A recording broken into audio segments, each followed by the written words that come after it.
For Your Money is brought to you by NelsonCorp Wealth Management. It's now time for Your Money. We're joined by David Nelson, CEO of NelsonCorp Wealth Management. Welcome back, David. Thank you, Brandy. I appreciate the invite. So, David, what's something investors often overlook when it comes to stock market risk?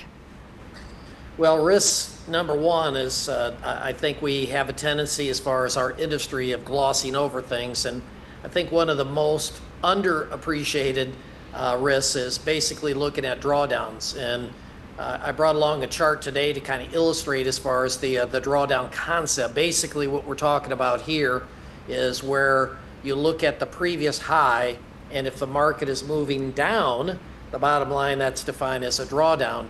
And so our chart that we brought today basically illustrates going back to the 50s, and what we're looking at here is the 50s. You had a couple little drawdowns and what have you where things dropped 10, 15, 20%. But we look at the 70s, we find that there's some pretty significant drawdowns north of 40%, almost 50% during that period.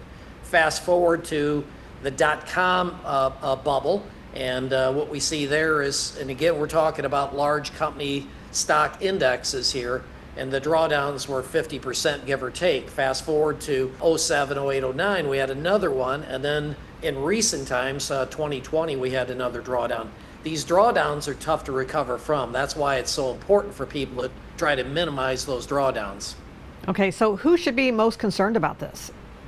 Well, I think if you're close to retirement, clearly this has got to be on the radar as far as something that you're aware of.